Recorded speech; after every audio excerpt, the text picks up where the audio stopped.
Welcome back. Hopefully I'm editing these and I get them out in order. Because yesterday I mentioned we were heading over to John's, the guy with the island on the Snake River. So this is the box we're going to take over. He says he's still got some bees in it. In the box I left with him, which is our swarm catching box. So we got to vacate the dead residence and throw one more frame in it and get that ready. So that's on the agenda for today, because we're going to be heading over there soon, although it is really cruddy out. There's that sun. Can you even see it? It's very overcast today.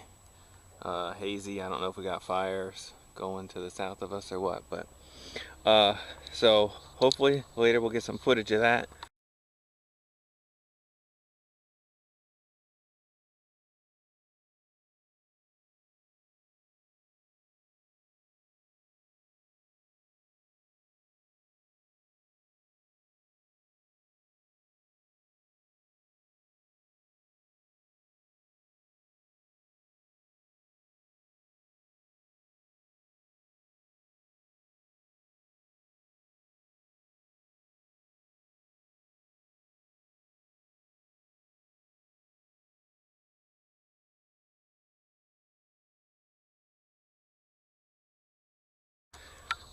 But right now,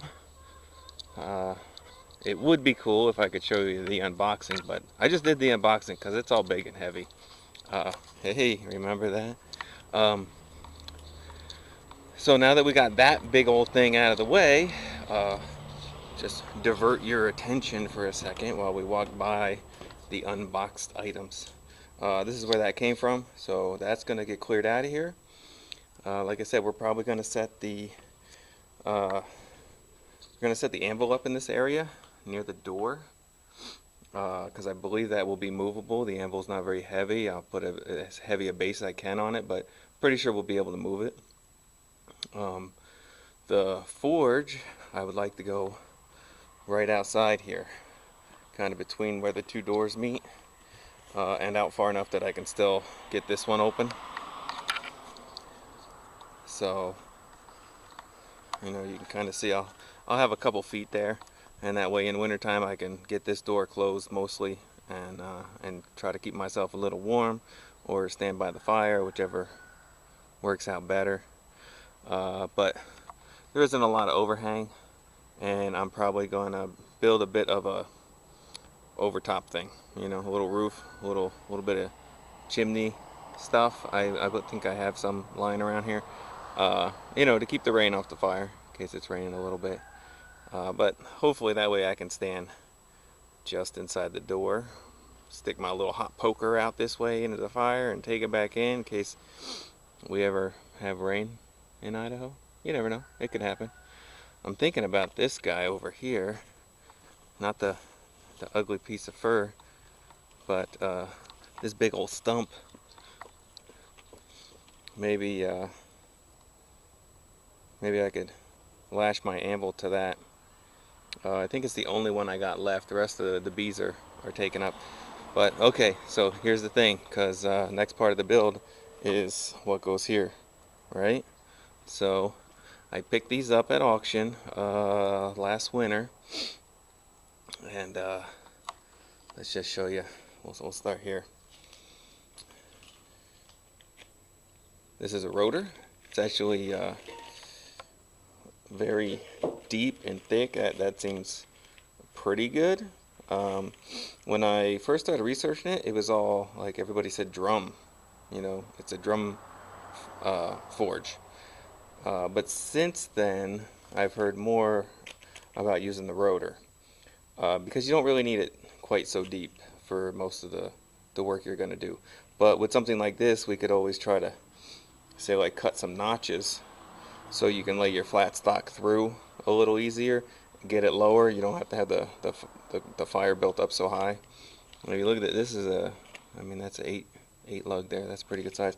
This one here, very thick and heavy, but also pretty deep.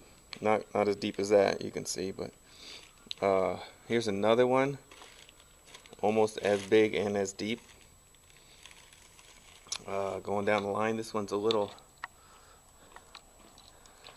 smaller, but just as deep. Drum also. This one's very wide and almost as deep. Now this one here is a rotor. It's already got some piping in it, so that's kind of nice. I don't know if I would need to bolt, put a nut on those bolts, or if they're threaded into that bottom part. I'm not really sure, but all of that kind of, seems like it could be partially installed already. This one here's a little up, like it's pretty flat, so it's got the same type of situation, but I think it's filled too much there. Now, come on the back here. I got a couple more. This is the first one I pulled out like that. This is huge. Maybe take this center part down a little bit, but it's not overly deep, and it's a rotor. It's very heavy. It's already got the little bit of attachment on the bottom for me.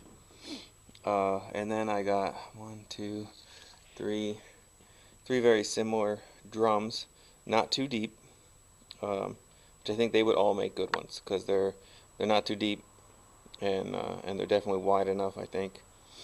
And then this one here is another, a little bit wider one, a little bit deeper, not too shabby. Same thing here, a little bit more shallow. And then this rotor here also seems like a good idea. Not too deep and very heavy. So quite a few options to go with. I picked these up at the auction. They were like $6 to $7 for groups of, I think I got 2 groups of them. So you bust these up into 2 groups. Plus there was a couple that were way off, kind of like that one on the end, which just it doesn't seem usable without making some deep cuts into it. And this one's got big old flanges there, so it just doesn't seem as useful as where compared to this, the fire could be around there even if I didn't cut that off. Or go with a really big one. It's not too deep. Maybe try to cut some V's into it to lay stock through, something like that. Definitely lots of options. I'll probably just, maybe pick something at random. It'll depend. I don't have a whole lot to go with it. Maybe I'll take some of these T-posts for legs, put 3 legs under it. It might get a wood bottom. One of the things I thought about was some of these pieces that don't fit too well, say like this guy here. It is very heavy and it's almost flat. I could take one of those lighter drums, which might not be the best by itself, and stick it on top of here. Leave this as a bit of a spacer between here and my bottom sheet, a 3/4 inch piece of plywood, and then still have, because what I'm thinking about going between the plywood and the fire would be clay. You can make a forge out of a box of dirt. So we're gonna go partially box of dirt, I think, and then some nice new shiny rotor / drum in there. So pretty excited about all that. I kept it in boxes off in the corner over there and didn't really open it. So I thought I'd just open them all up, and it was way too heavy to film it while I was trying to open each and every one. So it looks exciting. And I don't think I hid any away that were going to be maybe special and I'd keep for myself. So I'll probably start slapping these together and maybe stick them back on the auction. Maybe people buy them. Not sure. But I want to give them each a try, see what I like, what I don't like, what I'd change, you know, that kind of stuff. But anyway, that'll be exciting. Hopefully that build starts coming up. Maybe I'm always looking for a supplier of scrap metal in the area. But let's just, man, that just frees up so much room. Getting that big old wood stove out of there. Alright. Hopefully we'll see you on the island.